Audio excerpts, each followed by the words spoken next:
मीर मदीने वारे साईं उन महसूस के प्यारे साईं। मीर मदीने वारे साईं उन महसूस के प्यारे साईं। मीर मदीने वारे साईं असहाबन के फरमायाऊं असहाबन के फरमायाऊं पानी अथा तपियारियो मुझ तो तपियारो मुझ ही महबूब खुदा जो दोस्त बुद्धि दिल ठारियो मुझ ही महबूब मिठे जो दोस्त बुद्धि दिल ठारियो।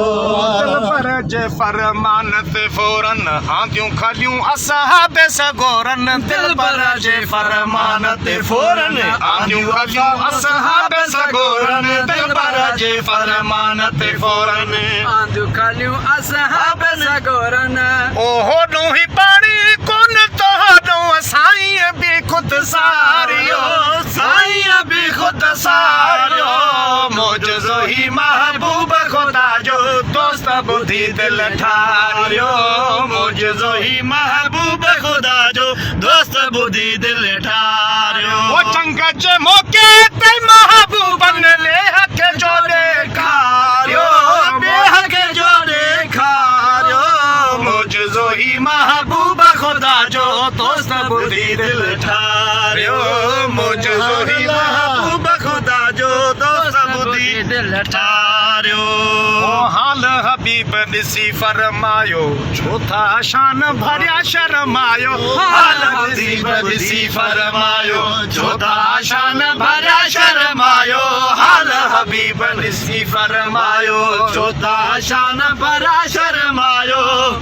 ओ जह भी खली में जो ढुक आहे ओ जह भी खली में जो ढुक आहे हिकड़े प्याले में हारियो हिकड़े प्याले में हारियो मुझो ही महबूब खुदा जो दोस्त बुद्धि दिल ठारियो मुझो ही महबूब खुदा जो दोस्त बुद्धि दिल ठारियो।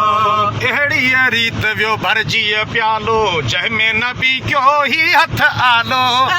रीत वियो भरजी प्यालो जानिब जंहिंमें कयो हथ आलो। अहिड़ी रीत वियो भरजी प्यालो जानिब जंहिंमें कयो हथ आलो। ओ पाणीअ जे हिकु पाव मंझाई रंग रसूल रचायो रंग रसूल रचायो मुझो ही महबूब मिटे जो दोस्त बुद्धि दिल ठारियो मुझो ही महबूब खुदा जो दोस्त बुद्धि दिल ठारियो।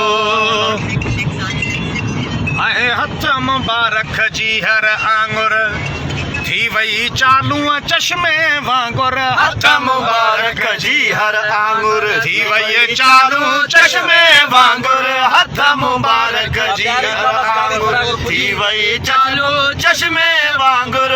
हथ मुबारक जी हर आंगुर थी वई चालू चश्मे वांगुर।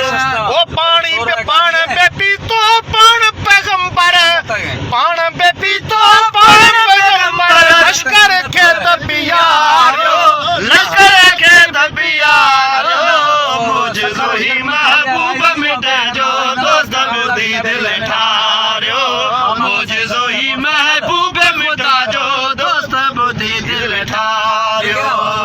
1400 असहाबी ढावा मशकूं भरियूं घोड़ा भी ढावा। 1400 असहाबी ढावा मशकूं भरियूं घोड़ा भी ढावा। 1400 असहाबी ढावा मशकूं भरियूं घोड़ा भी ढावा।